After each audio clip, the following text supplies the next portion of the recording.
one podcast, mining the Magic the Gathering subreddits for salt. This is the Howling Salt Mine. It's the Howling Salt Mine. The Howling Salt Mine.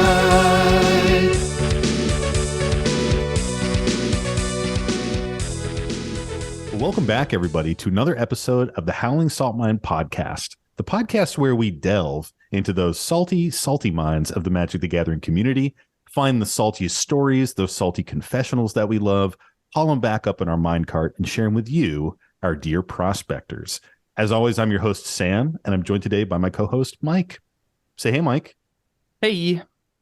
And you guessed it, Tony's not here. So we're joined by our guest host, Nick. Hey, Nick. Our most esteemed, extra special, top of the line guest host, Nick. Royalty is the correct word. For people not on the Patreon, we posted the episode with Pat, and Nick was like, what the fuck, guys? You called Pat a guest host? You never called me a guest host. And I opened up my phone and went to like just a random episode with Nick and scrubbed in like a couple minutes into the episode, and we were like, our guest host, Nick. And I was like, motherfucker. Take it to the tape. Yeah. I was like, let me look at the actual data here. I will say, though, wrong. Episode 6, I don't think we did, but 9 we did, and 11. Maybe that's what I was remembering. I was specifically, I remember episode 6. Yeah. That was episode 6 that stuck with me. I gotta say, I'm impressed you did the whole intro in one take. Like, actually one take. This is not even me lying to give save face for Sam. He actually did it in one take. That's good. Tony and I have realized that Sam is almost too clean with it, and we need to start throwing curveballs in to throw him off now. Keep it authentic and real. We'll get him at the end. Get him at the end of the episode. Yeah. It kind of feels like I'm at the point now where I start to say it and like my eyes roll back in my head like the Manchurian Candidate, and I just I'm just taken over by some weird programming. It's the same when I do like the closing spiel. Like, I feel like my voice is different. I'm like not in control of what I'm doing, and I'm just on autopilot. Nice. Yep. So how's your kitty cat, Nick? Your cat was in some emergency cat surgery. It wasn't, to be fair, it wasn't an emergency. Oh, we had planned it. Yeah, we had planned it. Yeah, she's doing okay. She's getting better. I got the notification on my phone. She just went to the bathroom, which is nice. Hell yeah. That's great. Wait, you have a notification for that now? Oh yeah, my friend. Have you not heard of the power of like robotic litter boxes? They're amazing. Whoa. Yeah. So we have it's called the Whisker, it's called the litter robot.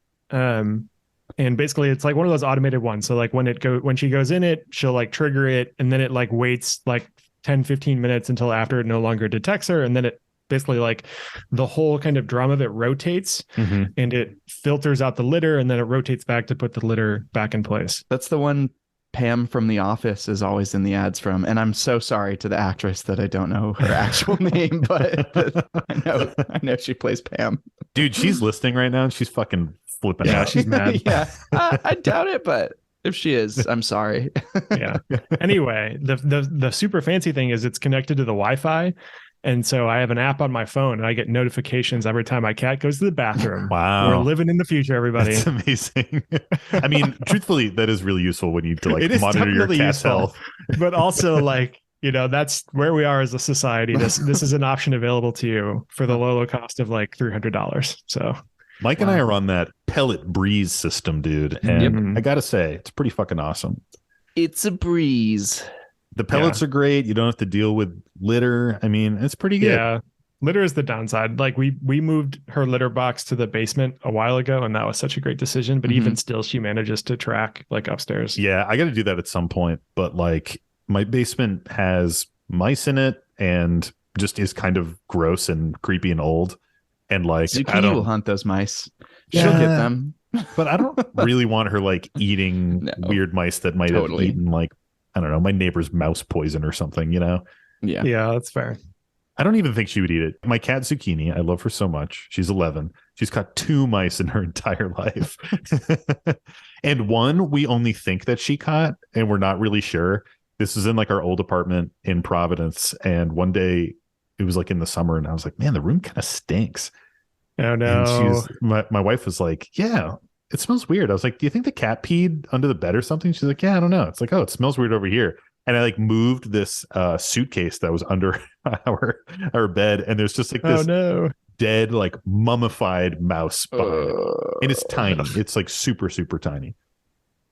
So then we move into our house, years later.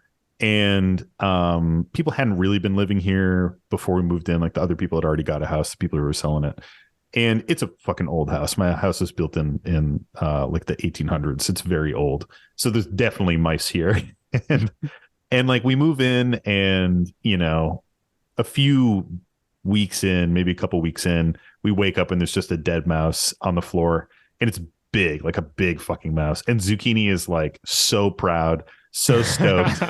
He's just like, check out what I did. And we're like, oh, you're so great. You did it. And it was just really funny. It was like the only time she ever has. We even had a mouse in our bedroom one time, and Zucchini was in the bedroom. And we were like, Zucchini, get the mouse. So we closed the doors, right? So that the mouse doesn't get out. And Zucchini goes into panic mode because that's what we do when we have to like grab her and put her in the cat carrier and take her to the vet. So she's like running away from us. And I'm like, get the fucking mouse, dude. Like, what are you doing, you worthless cat? Get the fucking mouse. So I have to get the mouse. I had to kill the mouse with like a Swiffer is what I used. And it was brutal, but I had to do it for the safety of my family. This was maybe a couple of years ago at this point. In our current house, my wife and I were like sitting watching TV and just see a mouse scurry across the floor towards the dining room. God. Like, God, The worst, dude. So tell her about it. She, of course, is like, what? Oh, no. And I managed to like trap it in, not like literally trap it yet, but like get it into the corner between like a cabinet and the wall, and to a point where there's like literally no place to go, but I can't really reach it to like get it out in any meaningful way. Mm-hmm. And so we're like puzzling over what do we do? And like, okay, well, grab like a Tupperware or something, and we can kind of like use like the end of a broomstick to like push it towards the Tupperware so we could like trap it and get it outside. And like while we're doing this, Nala just kind of like skirts over. It's like, hey guys, what's going on? What are you guys up to? Like no cognitive interest about like what we're doing or that there's some sort of other animal like near her vicinity. Just completely oblivious. Oh my God.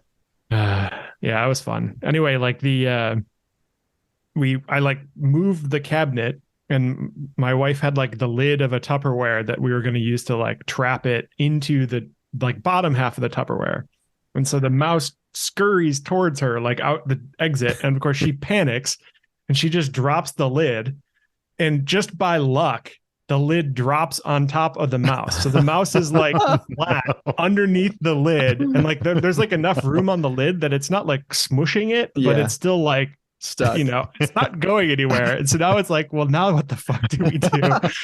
And so I'm like, okay, this like, I can't, if I lift the lid, the thing's going to run away. I can't, I need to like something to get like underneath it. And so I ended up getting like one of those like green craft cutting boards and like slid it underneath the mouse and like had a mouse sandwich.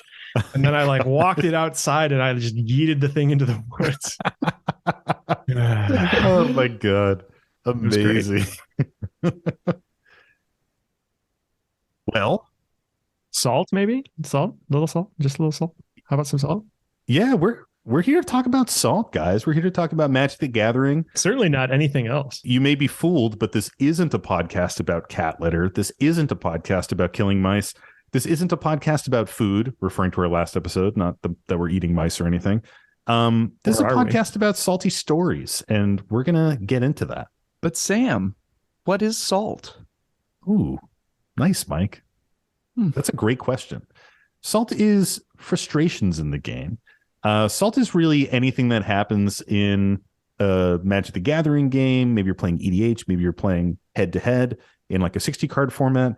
But it's anything that really kind of pisses you off, gets you a little bit tilted. Salt can be really little salt where something gets removed after you just played it. And you're like, man, I just played that thing. Come on. And salt can be really big where you're like, this fucking bullshit game, I fucking hate you. Table flip. Yeah, the table flip. Yeah, I mean, there are many different forms of salt, from the small grains to the full shakers, and we're here to talk about it all. Ooh, well put. Well put. Yeah, I'll have to write that one down. Yeah, save that one for later. Put it in a bio somewhere. Augusta, save room for later. Well, you guys want to get into it? Let's do it. Let's fucking do it. Let's go. I gotta bring the Tony energy Let's today, get right? salty. So let's start it off with a story that we received from our Gmail. This one comes to us from our friend Phil, and this one is titled "First Modern Event with a Kitchen Table Deck." Bold. And the story goes, "Hey gangsters." Oh, Ooh. Salt gangsters. OG. Interesting. Core Set 2013 had just dropped. I had a toe back in the magic pool and decided a new mediocre core set was the best time to commit and cannonball back in fully. Truth. Yep. Love those core sets. I bought 2 boxes and shame cracked the entire payload at about 1 a.m. Speaking of terms we need to save. Yeah, shame cracked. That's so good. I've been boxes. there, dude. The best part about saying 2 boxes at 1 a.m. is that that's secretly like 2 boxes from 1 a.m. to 2 a.m. because that takes a while. And then you're just surrounded by like cellophane wrappers and shame. Yep. And chaff. Yeah. Come next Friday, I was ready to go to my first Friday Night Magic. I asked the guy what they're playing, and he looks at my deck. It looks like your deck is Modern Legal. You can sign up here. Of course it's Modern Legal. It's the new set. Can't stress enough that this was my first time constructing and playing in about 6 years, and made entirely out of 2 Core Set 2013 boxes. Oh, man. And he's going into a modern event. Yeah. Modern event. So I get to my first opponent, and I open the nut hand. 2 islands, 2 Jace's Phantasms, 2 Mind Sculpts, and an Omniscience. Yeah, that's actually not that bad. I'm on the draw, so my opponent plays a Plains and passes. I draw a Thrag Tusk. I bet you thought my deck was mono blue. I play my island and my first Phantasm. My opponent plays Path to Exile, points to my Phantasm, and says he gets exiled. That's how turn 2 goes, too. Another Path to Exile. I cast my Mind Sculpt onto my opponent's Spell Pierce, and having not drawn any more lands, I'm unable to pay it.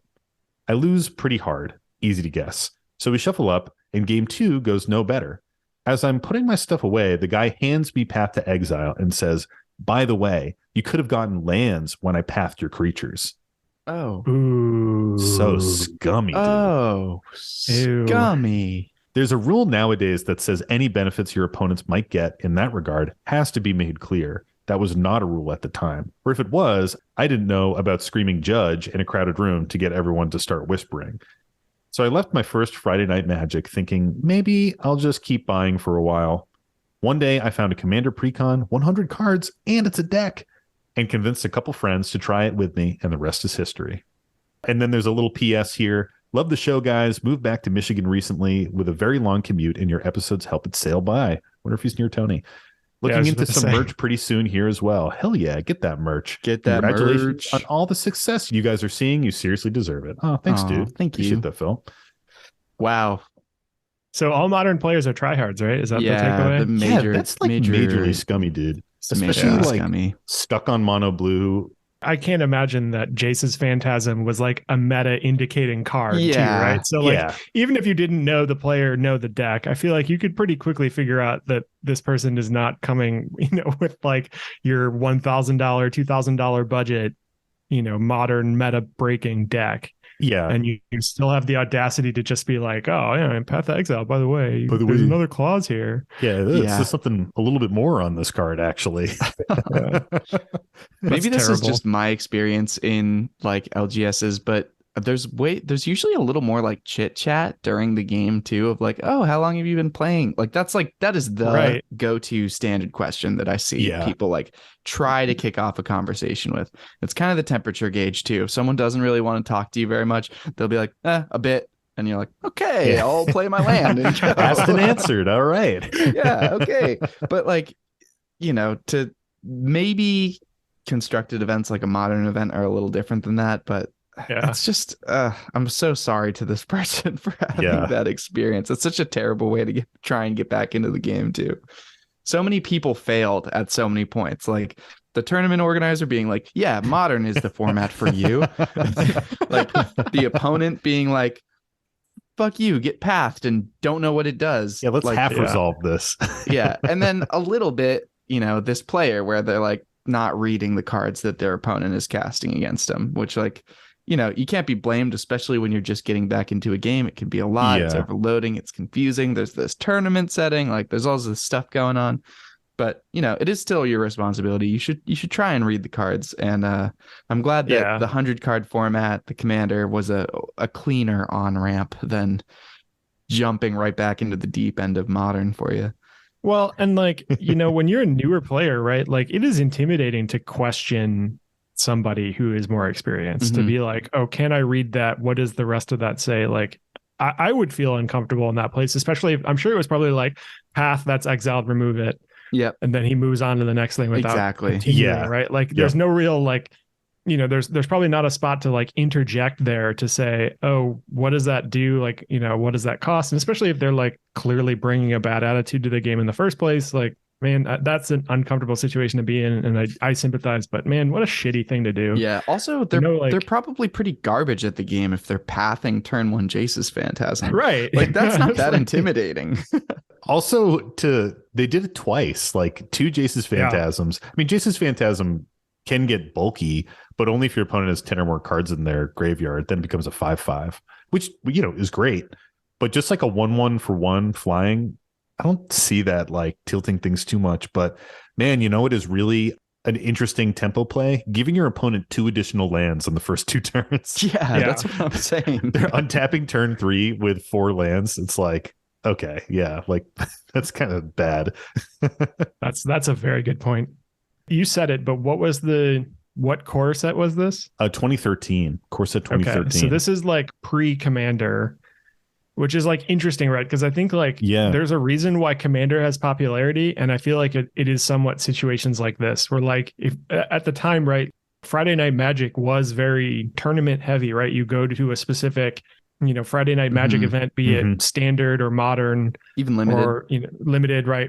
I mean, limited would probably have been a better situation for this person, but like at least like my understanding, right? And I'm not an expert here, but my understanding is like there's not a lot of like off play beyond what is going on for that night. Yeah, the tournament organizer be like, oh, that deck's not really gonna stand up. I get why they probably didn't do that, because it's probably like, well, you could either play your janky modern deck or not play at all, right? It was probably the kind of 2 options, unfortunately. So, I mean, it does make sense, right? That's kind of why Commander came up as some alternate thing to do that is not nearly as cutthroat. So that's a really interesting point, Nick.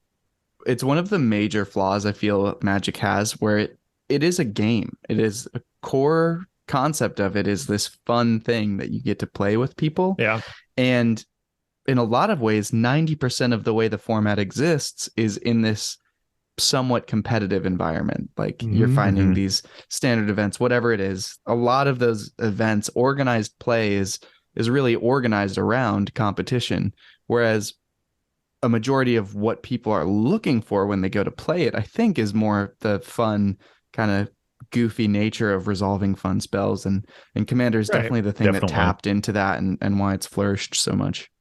Yeah, I mean, the social aspect of Commander, I think, is the reason why it's so big. And not even to mention like the creativity of deck building and personal expression, running janky cards, all that kind of shit.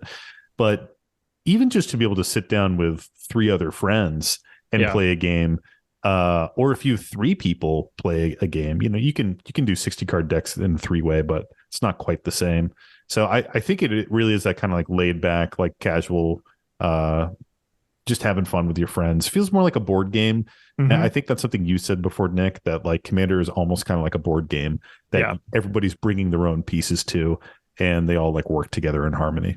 Well, and this is like, I think maybe I've said it on here before, but this is why I personally have aversions to limited, is because limited, every time I've played limited, even with friends, the experience is always very insular and singular, because you're drafting cards quietly, you're building your deck quietly, you're playing against one other opponent who's not really talking to you because it's not in their advantage to talk to you. And it's like, okay, this is not really very fun. So I know Mike feels differently. I can see his eyes glaring at me, but I'm not anyway, glaring. that's been I'm my not glaring. experience. I'm just I've said my Side-eyeing. piece on that. I'll say it another time, but yeah, I mean, Mike, like, calm down, dude. Stop glaring at Nick. dude, how come dare on, you? chill. All that is to say is there's a reason that Commander exists, and I think it is this type of like, what is the alternate for you to do when there is a competitive thing that you are not equipped to participate in? Well, it's funny you say that, Nick, because my favorite thing about Limited is drafting. Like, I love drafting. I love like passing the cards around and being like, oh, my deck is a piece of shit, and everybody's joking, and like you're like, oh, you didn't take this card, and like kind of making little jokes at the people next to you. I love like the deck building part where you're like, man, this deck is going to be kind of janky, it's going to do weird things. And then I get like 2 games in and I'm like, can we just draft more? Like I don't want to play this shitty deck I made. I want to crack packs and look at cards and like kind of make some fun selections. That's really why I enjoy cube drafts. Which is something that I'm like new to. Like Mike and I had our first cube draft experience. I got to go do one with Rothbox as well. Super fun. Oh, sick. But yeah, it's just super fun because it's curated. Like it's curated to help you make a really fun to play deck. And to me, that's where most limited formats fall short for me, where I'm like, you know, it's fun to draft, it's fun to build the deck. It's not fun to play the deck. I'm like, I don't want to have to drop Jace's sucks. Phantasms twice. So what do you guys think the salt rating here is? I mean, it's definitely pretty high, but I'm impressed with OP for at least sticking out with Magic, because that is like a salt burn of an experience to be like, oh, I'm gonna go play Friday Night Magic for the first time and like immediately get pub stomped by some dickhead who doesn't let you play the cards correctly. Yeah, I think that withholding of information, I mean, we've talked about that a lot on this show. It's just so scummy, and especially with somebody who's a new player, like you gotta foster your new players. You gotta really care for them, because those are going to be the people who are the experienced players, like in a couple of years, who are teaching other new players, you know? Yeah. That's like how the hobby grows and becomes more diverse and more cool. So whenever I hear that kind of stuff, it's high salt for me. And if I was in that situation, dude, I don't know if I'd go back to Magic. Yeah. Right. It's like you want to win on your skill, not your opponent's lack of skill. And like, yes, that makes a skill differential, but that's not what you should be going for. You know, you want to be winning off of you being really good, not just like it's so underwhelming if your opponent just misplays and you're like, okay, whatever. I agree. I think this is pretty high salt, especially this predatory behavior on a new player. Like that sucks. Yeah, that's really terrible. I get that maybe there's prizes on the line, but it's probably like 2 packs. That's not worth having another person that you might be able to play games against at some point. So that's a huge shame to me. It's the kind of like, I feel like there's clips, you know, on the internet of like a baby being excited for food and then being given like a spoon of something like spicy or really like sweet, or in this case pretty salty, and their face just being like, whoa, what is that? This is that experience to me. Yeah, a spoonful of salt, no notes. That sucks. Don't pick on new people. Come on, guys, be better than that. Yeah, let people get the land off of a path to exile. Yeah, let them play the card as it's written. Well, you guys ready for another one? Yeah, let's do it. Hit us with it. All right, so this is a short one, but it's similar but different, and I just feel like it kind of fits. So this is a Patreon post, and the post title here is called "Self-Mill, but for Idiots." And this one comes to us from our friend Life is Plain. And it goes, short one. Had a Friday Night Magic where my Elsha combo deck was defeated by a wheel deck when I forgot that Consecrated Sphinx's ability is a May ability. And I had several card draw amplifiers on board. My opponent didn't correct me, but they knew. I'm telling myself they knew. Anyways, how old were you guys when you were kicked in the head by a horse? Oh man. Yeah, Consecrated Sphinx says you may draw up to 2 cards. I personally Or draw two always cards. forget that. Like, I Yeah. legitimately always forget that one. I think when you guys did it for, maybe even I was on the episode, but when we did it for the salty card of the week, Yep. we talked about this clause specifically We on did, how, yeah. like, if you wanted to somewhat downtune Consecrated Sphinx, you could change it from a may clause to a must. Yep. Mhm. Listeners of episode 43 will know. Yeah, we'll throw that it back. was Wow, Mike. indeed. Mike with the fucking. It's because I have a tracker Notes. for that. He's got the sheet. He's got the sheet. We put it in a spreadsheet. Yeah, I mean, I think this is like, this is sometimes you just play your cards wrong and fuck Yeah. up and are embarrassed, and you're like, well, either like you lost the game or you won it and you shouldn't have, or you just like kind of threw it off to the point where it can't be backtracked. And that kind of shit is just really funny to me. Yeah. Yeah. And I love this mentality. Full disclosure, this is not actually a beneficial mentality to have going into a game, but convincing yourself that the opponent did know this. Yeah. That, to me, that is so funny. Like, I find myself falling into that trap all the time. Like, someone casts a wheel when you have a really good thing in your hand, and you're like, I know they were getting rid of this super important piece that I had. Or like, someone stops you, plays a stacks piece right before you're going to have some kind of crazy combo that it is inhibited by, and you're like, oh damn, they must have known ahead of time that this was about to happen. Yeah, I mean, it's definitely not on your opponents to make sure that you play your cards correctly. Yep.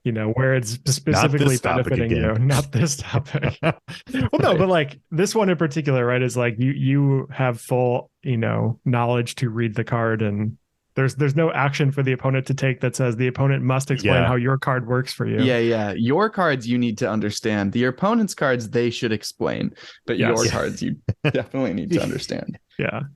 Yeah, I mean, it's just funny because like they're still taking legal actions by doing all these draws. You know what I mean? It's not like they weren't they didn't have the trigger, or it was forced on them and they chose not to do it. It's like they're choosing to do the may, whether they were kind of aware of it or not. They may draw those cards, and god damn it, they're gonna. Yeah, they're doing it, man. They drew that whole damn deck. It's not like they're playing lands out of the graveyard with a Git Frog. Yeah.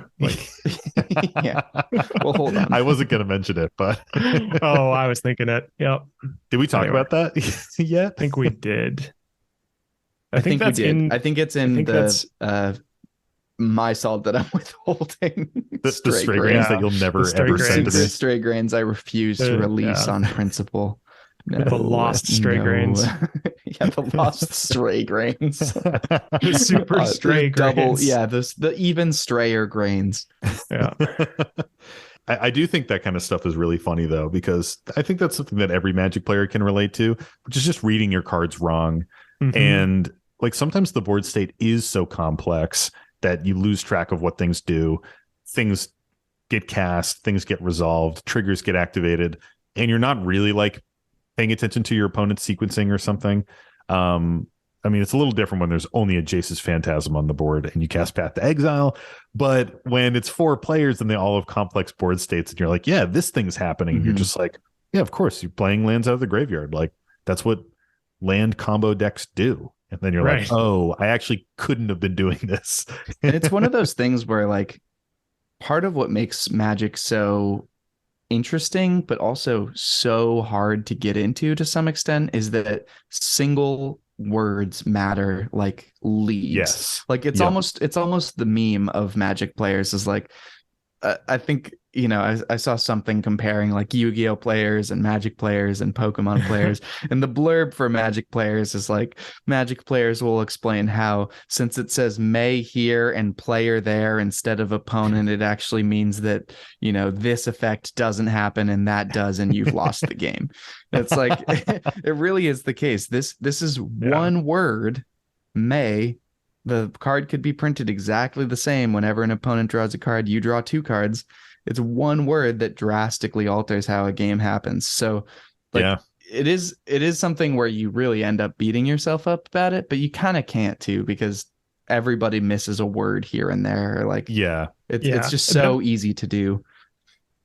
The other thing to add is I think it's very easy to like autopilot cards in your head and like Yes. you know, so like Path of Exile and Swords to Plowshares are a great example of this. Is Yeah. like I always mix those two up, and it's like one gets you a land, one gets you life, and for the life of me, like, you know, if put to the test, I could probably tell you which was which, but like all I know is that the important part is that it exiles a creature, and the rest of it is like, I'll figure it out. And like there's definitely like, even if you know a deck really well, like you do get to a certain point where it's like you hear the name, you kind of autopilot what the effect mostly is, but there might be clauses of it that you specifically forget, or, you know, in this case, the may, or, you know, other abilities that you thought were there were not there.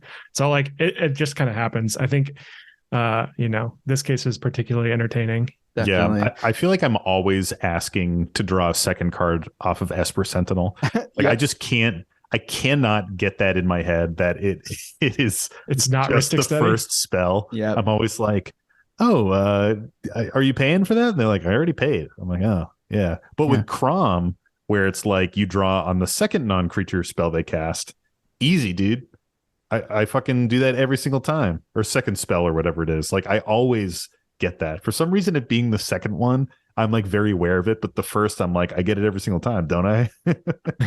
I think one of the other things that makes situations like this like really hard to catch too is when you've been repeatedly interacting with something one way, and then you need to change how you're operating with it. Like, oh yeah, this does this, I draw 2 cards. Oh yeah, this does this, I draw 2 cards. Oh, actually this time it's a may, I'm not going to. That is really hard to like wrap your head around sometimes. Yeah, that's a really good point. Especially I mean, it sounds like this might have been a CDH game, or at least a very high power game. High power, yeah. But especially when like shit is hitting the fan and you're like, man, stuff is happening, someone's comboing off. Your head isn't really on like accurate trigger resolution in those moments. You know what I mean? At least for me, I just kind of get like pulled into it. In CDH, I feel like that's those moments, those tense moments where a lot of stuff is happening, is usually when someone like fucks up against a stacks piece and like casts something and we're like, no, you actually can't cast that, or you know, something like that. Yeah, definitely. I mean, I think that's just an aspect of paper Magic in general, right? Which is just board state management and tracking. And like Commander makes that literally 3 times harder, 4 times harder than it would be in a normal game.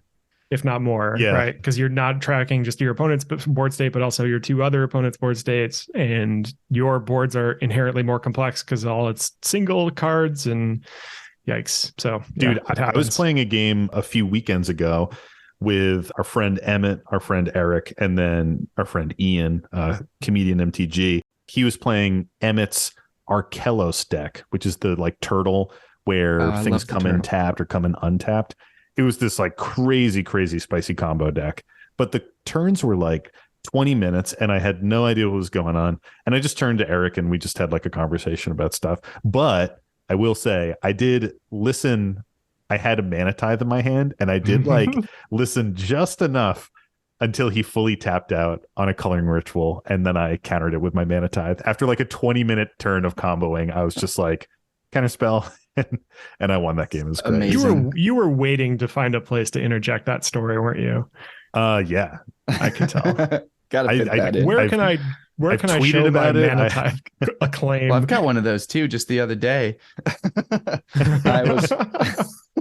Dude, there's only so many times in your life that you get to Mana Tithe, you know, professional CDH player, comedian, and just completely bring him to his knees, like with one of the arguably weirdest counterspells in the game. Like it fucking felt great. Yeah. Especially with a ton of prizing on the line too. Good job, Sam. Really proud of you. He was clearly playing at his most precise. I did buy myself some cheesecake afterwards as a prize. There you go. So what's the salt rating on this one, eh? Ooh, nice one, Nick. I mean, to me, this is just fun salt. It's just like those moments where you're like, I'm a fucking idiot. Like I'm stupid. And you know, let's laugh about it. Like this is just a perfect level of seasoning for me and very enjoyable. It's just like a ideal Homer dope. It's like, you really got yourself, you done did it. You're set up for success and you opted to just take the losing game action. Yep. That's, I agree. I concur. How about one more for us, Sam?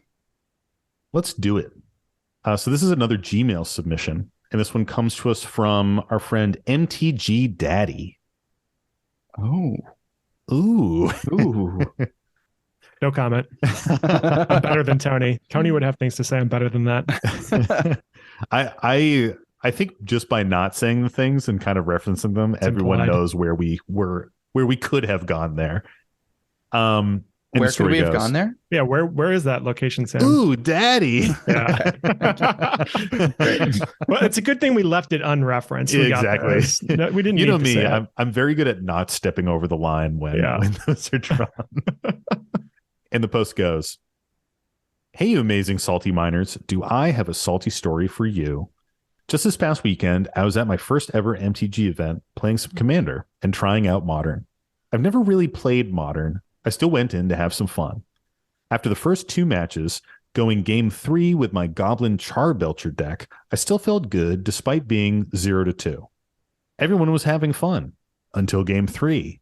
Going into game 3, knowing that both my opponent and I weren't going to win any prizes, I thought we could have a lighthearted game and just see how each of our decks worked. I was so wrong.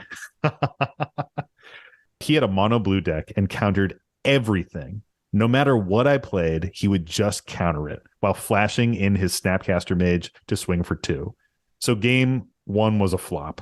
I figured that I would show him how my deck ran in the next match, but after 5 counters, I just scooped. I still shook his hand and said good game. What do you guys think? Should I have said something? Regards, MTG Daddy. P.S. Love the podcast all the way in the Great White North."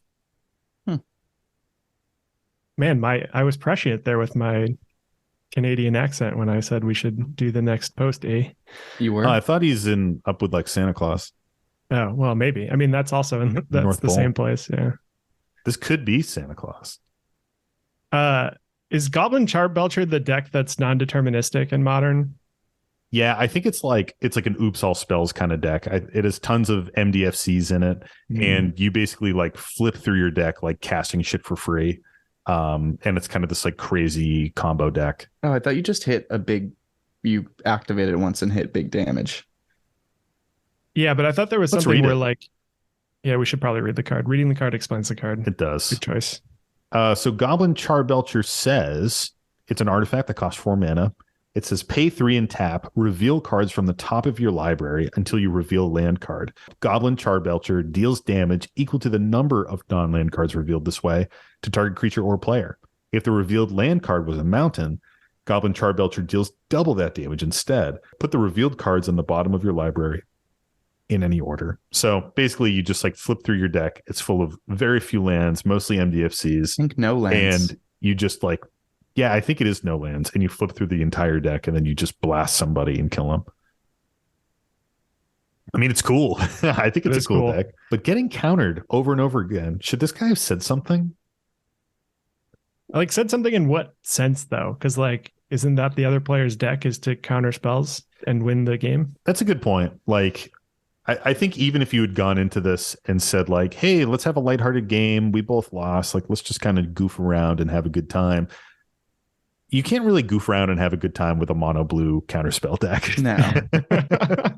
Like that deck is built to have a time that pisses other people off. Yeah. And stops them from doing their thing, you know? Tony's not here, so I'll say blue is a trash color for trash people. Boo. Boo. It's a beautiful color for beautiful people. I mean, like, yeah, it's a control deck. Control deck's going to control. I don't know. Like, yeah. Please don't control the game, sir. It's still pretty rough though, man. It's definitely rough. And like, I sympathize with like, again, it's like the second situation of like showing up to a Modern night for the first time and yeah, not having it meet your expectations. So I definitely sympathize with that. But also like, you know, to play the devil's advocate from the other player's perspective, like that's the deck that they entered into the tournament with. And like, again, you know, when you go into these Friday night, you generally have to submit a list. It's not like you can change decks after the fact. You know, yes, they were probably in the losing bracket at that point, maybe, you know, depending on how the tournament was organized, but that's the deck that they entered in for the night with. That's the deck they're going to play with. There's only so much they can do.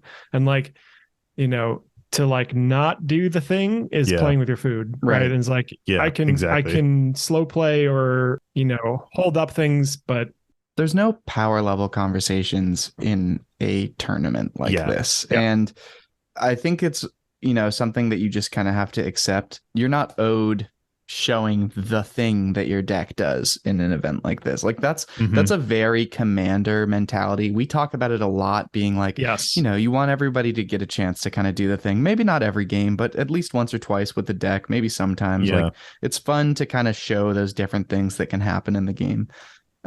You don't have to do that in a tournament. Like if you really want to, after you lose game 2, like show them what your deck does. Be like, oh yeah, I'm playing a Belcher deck. It's supposed to get these things done. They might know what the deck does already. It might not be anything totally new to them. Like often these sort of not solved metas, but metas where there are like a few fixed kind of lists, like often people kind of know about them. So no, I don't think this is a situation where you say something to someone. But if you do want to end on a more positive note, lead with a compliment, say that, nice job with your control deck. You really got me there. You always had the counter. And then start just talking about your deck, share what you think is cool about your deck. To jump off like what you're saying here, Mike, when you go into an event like this, where, it's modern, maybe it's a limited event, maybe you're playing standard, whatever, probably not limited actually, but like modern standard, these like 60 card formats that again aren't like solved but have these like meta decks to them. It is very likely in most of these formats that there is a control meta deck. There's like some deck in the meta that is hard controlled, and that's how it wins. It wins by shutting people out with counter spells. It wins by dropping stacks pieces, board wiping over and over again. Like that is just the game plan for the deck. In EDH, a lot of those like really hard control builds have either been relegated to CDH or kind of, agreed upon to be put in the corner of like high power EDH, or it even just gets like talked about beforehand and people are like, hey, I have this kind of unpleasant deck. Like it almost hits this social contract piece where people aren't really running that hard control. So, I mean, it's kind of like you're walking into that control situation, like you're gonna see those decks. And just mechanically in Commander, control is much less of a viable solution. Like you can't control 3 other people's resources. Like that's just, the balance there is too much for you to try and answer things like efficiently enough to stay on top of it. Whereas in a one-on-one situation, you can really continuously, efficiently answer things. You're leading with mana advantage by answering things with a cheaper spell. You're getting card advantage by drawing more than they are, or 2 for 1ing them with certain spells. It's like you can't do that at an effective rate in Commander as easily. Sometimes you can, but it's just like much less viable. Yeah, and you just run into these situations in like tournaments for these 2-player formats where chances are you're probably going to go up against a deck that is a hard counter to yours, because that's what happens when like people just bring multiple meta decks to a single fight. They're built to battle through the meta, and they're built to be good against certain decks in the meta and be bad against, and will have weaknesses against some other decks in the meta. Just kind of like, this is sort of interesting. We're highlighting all these differences between kind of Commander and other formats in this episode. It's a very modern heavy night, that's for sure. Yeah. Makes me want to play some. Honestly, it kind of does. Like, I'll be honest, I really do enjoy 2-player format games. I'm definitely getting back into it. It's funny, not with Magic. I'm getting back into it with like One Piece TCG. But that type of like give and take with 2 people going head to head, you can be way more cutthroat. And that's really like where I cut my teeth with Magic. And just like being able to like think ahead of like what your opponent's going to do and like read their next move and hyper focus on one opponent scratches a different itch for me than playing Commander. And truthfully, I would love to play a hard control deck like this. I think it'd be really fun.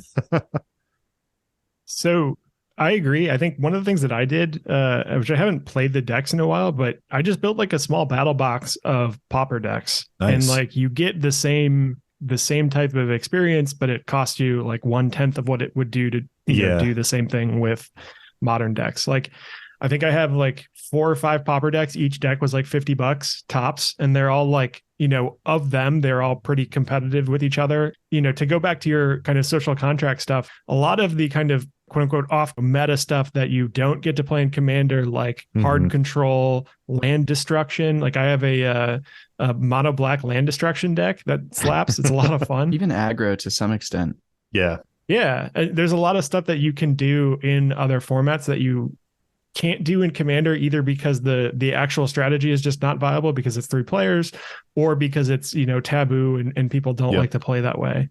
So like I think a good way to just as like if you're a Commander player is interested in 60 card formats, just go buy a couple pauper decks. It's going to cost you like the cost of 1 card for your Commander deck, and you'll have a couple decks that you can just bust out and play.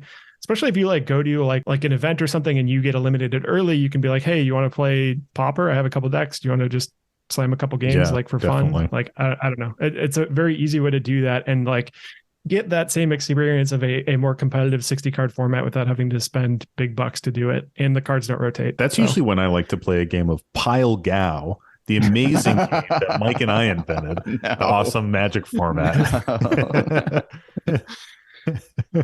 Don't shake your head. It is a fun format. It is not competitive. No. It's not competitive, but it's a great 2-player format. So what's the cell rating there? E. Hey, he said he was from the Great White North. Presumably he's what is seen this? Strange Brew. I think it's pretty salty, man. Like it's pretty salty. Totally get that. Like you should, all the stuff we've said is valid. Like you should expect to go up against hard control decks. It is just kind of like how the game goes. A control deck can't really pull back and play like more of a lighthearted game. It's just not its game plan. But all that said, I would still be salty and I wouldn't have a good time getting all my shit counterspelled 2 games in a row. Right. Especially after just a whole night of like losing. It's like, okay, well now I can finally like lay back, chill, have a really easy game with this person. And they're like, oh no, I'm counterspelling all your shit. And I'm going to beat you by attacking you with a 2/2 for the entire game. Yeah. Yeah. Thank God for Commander precons, right? Because I think that's kind of the nutshell is if you want to get back into Magic, going to modern events the first time, unless you've like really actually prepared ahead of time and like understand. I think like fair. It might be their first MTG event in person and trying out some modern and stuff, but like it's not like our buddy Phil from that first question who brought the deck of chaff. Like Charbelcher is a good deck, It's got a pretty nifty trick. Neato, even still, I will say the like going to a more high stakes event as your first kind of in public event is probably not a good way to go about it. And I think like Commander precons do make it easier to just get a game in and not have to worry about power level conversations. What you're looking for is that competitive environment. Some people thrive off that, and if that's what you're looking for, get out there, go grind those tournaments. Don't be held back from that. But it's a benefit to see how cutthroat it is, to get your shit kicked in, and then next time you're like, okay, well, the first time I went, my deck was ready, but my mindset wasn't there. Now I'm going back in, and I know what to expect when it comes to like the level of competitiveness that I'm going to see in this event. Right. Yep.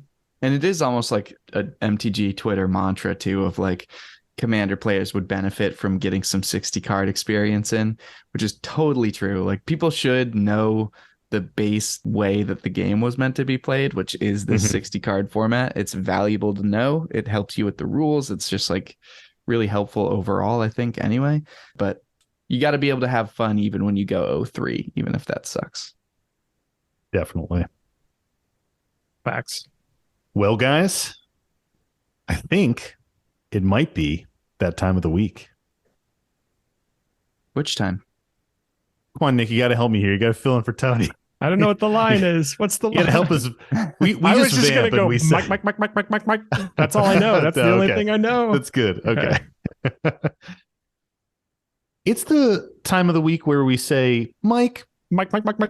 See, I was on cue that time. I got Yeah, it. you got it. What's the salty card of the week? The salty card of the week. Always, I want to mine with you and talk about cards with you and live in harmony, always. Wow. Thank you, Nick. Wow. Some- What a some treat. unicorn attack. Yes. What a treat.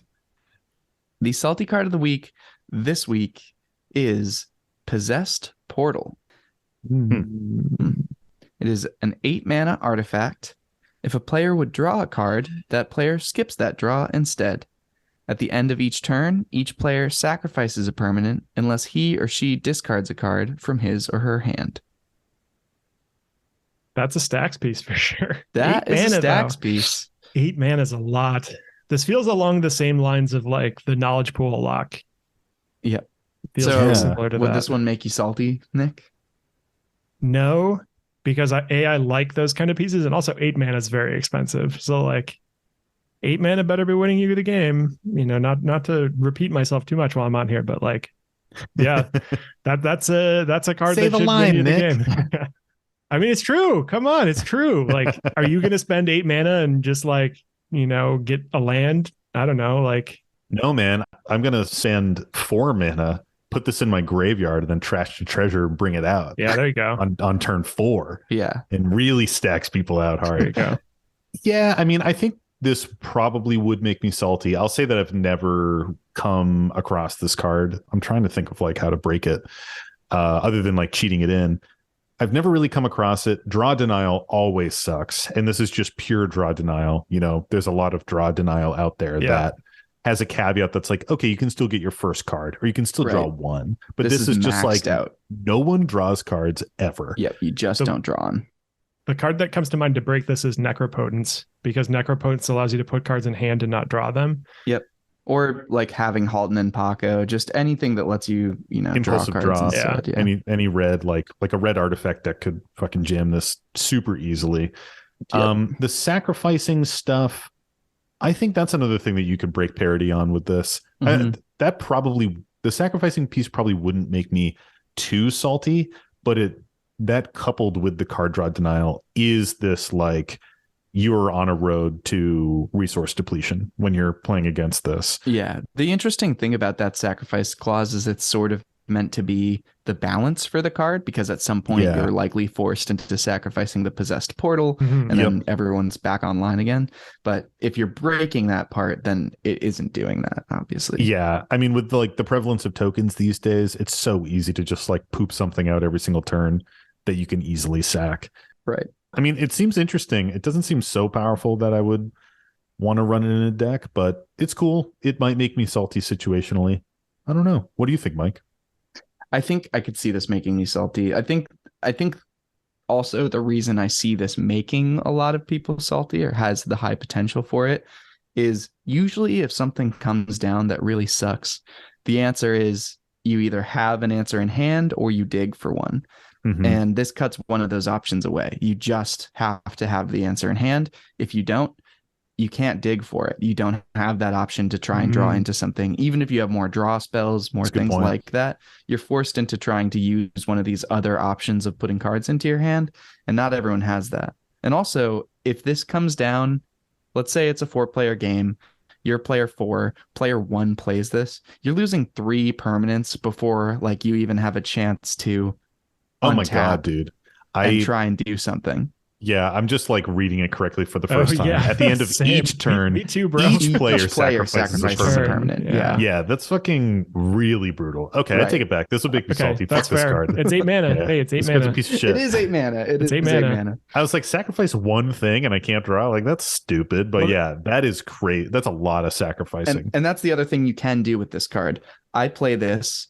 It goes a whole turn rotation. No one can draw. And at the Then you end of the sacrifice turn, it. right before my turn, I sacrifice Yeah. this to its own effect, and I get to draw a card And just use it to like on drain my people on out. my draw step. Yeah, Yeah. And then, I mean, you could recur it too. and then maybe you recur know? it with something. Yeah, Yeah. If you're in like a Duretti Planeswalker deck.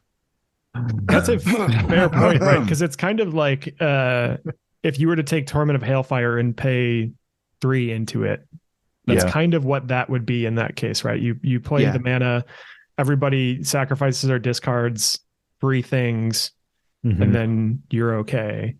You could continue to up your salty score rating of Mogus, Nick, if you slapped this in there. Yeah, but it's an artifact, so Yokel Hops does not protect it at all, though. So That's true. That's true.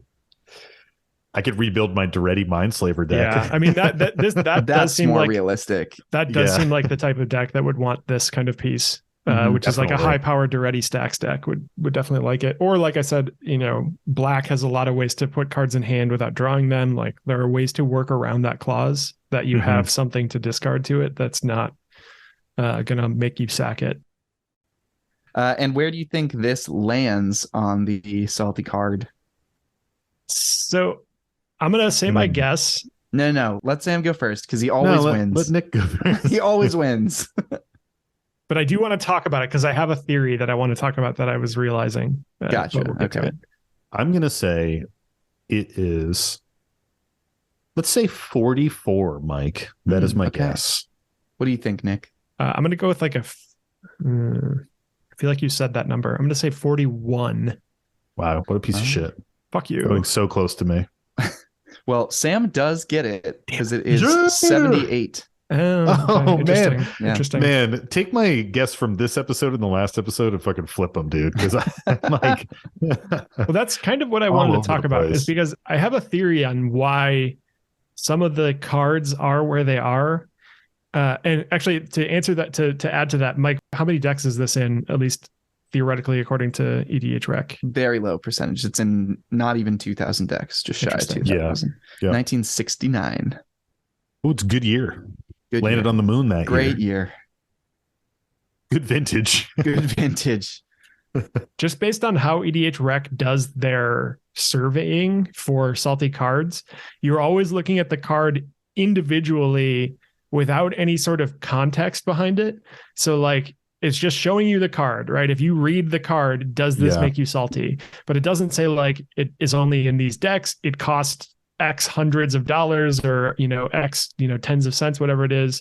And so I feel like a lot of the cards get pushed up artificially or pushed down, even potentially artificially in the salt ratings, just by the fact that on its face value, the card makes you salty, but in practicality, you rarely would ever see it. And therefore, like, it's not a card that's actually going to, get you real world salt because it's never happening. Right. But Mhm. by the fact that EDH Rec is putting it in your face and saying, does this card make you salty? It does kind of affect the ratings a bit. Anyway, But I food for thought. think that's fair because I think if it was based purely on cards that you have experienced salt from, that would be a different list. And Sure. I think that's not what they're trying to aim for. I mean, just look at like the top 3 cards, like Winter Orb. When have you last seen Winter Orb in a game? Like I think I said this in the first episode of the show where we talked about Winter Orb. Winter Orb is like the boogeyman of EDH. People are always like, "Oh, that card fucking sucks. It's so shitty. It's so salty." Where is it? Where's the Winter Orb? Never ever see it. Yeah. People run it in like one deck, maybe 2 now that Maria got printed, Urza and Maria, and that's like pretty much it. A lot of these cards just don't have the frequency to back up the salt, but they're still super salty. I will say that I had friends in my other pod who did play specifically, mono blue stacks decks that were like Winter Orb, Stasis. Ugh. Yeah. Villains, dude. Villains. Absolute villains. That deck I think ran the what's the Chronotog combo where you basically lock the game out and then don't take any turns so your opponents die to milling themselves. So yeah, I'm familiar. I've played against Winter Orb decks. I know how it works. But yeah, I mean, like, I don't know. Again, to go back to the earlier point, right? Like there's definitely things that are taboo at this point, and those type of effects are certainly ones. Yeah. Certainly some of them. But Yep, definitely. All right. Well, that wraps up the salty card of the week. Well, thanks, Mike, for that salty card. And thank you to our listeners for tuning in to another episode of the Howling Salt Mine. If you want more Howling Salt Mine, check us out on Patreon, patreon.com/Howling Salt Mine. We have our monthly extra salt show. We just put another one of those out with some fresh deck techs with some of our favorite decks. We also have our Stray Grains show. We're kicking off, I guess I'd call it like season 2 of Stray Grains. I don't know. We had a couple weeks where we didn't post them, and now we're like loading up the feed with them again. The hopper. Yep. Stray Green's our short form show. It's all like the little tangents, the bits. We're talking about video games, everything that doesn't make it into the show, video games, food, dilemmas in Tony's life. It's really funny. We also have a great Discord community. People are getting games in when they can. We're posting deck lists in our deck forum, which I counted it up today because I was really bored at work. And we have, I think, a couple more people posted in there. We have 140 decks in our deck list forum. Isn't that fucking crazy? It's a good time. Come check it out. We would love your support. And if you can't do that, another great way to support us is to give a 5-star review in any podcast app that you may be listening to. Really is a great way to help out the podcast and increase our visibility.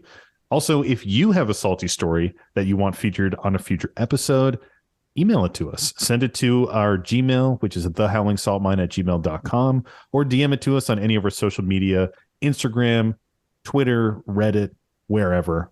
We'll find it. We'll stick it in the queue, and you'll hear it on a future episode. With Reddit doing weird things these days, now is a time where we need your salty stories even more than before. Please come back, Reddit. Nice. Or don't. Fight the good fight. Yeah, I mean, well, you know, Reddit CEOs do the right thing, and then Reddit, please open your doors again. There you go.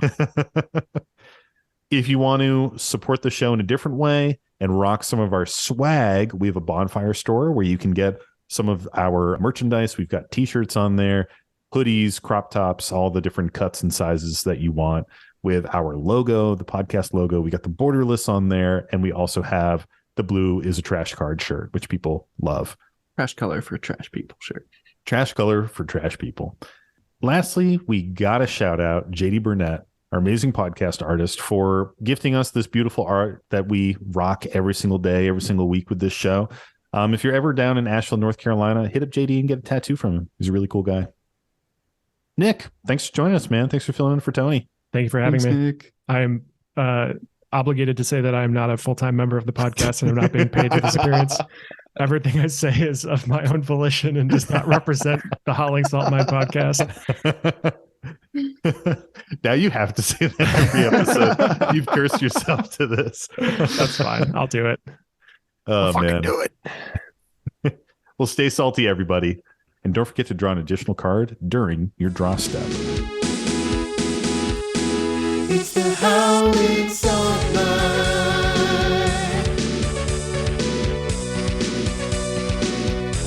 The Howling Salt Mine.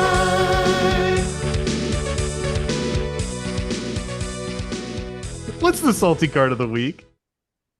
Thanks, Sam. Wait, that's usually the later part. Corset 2000. Corset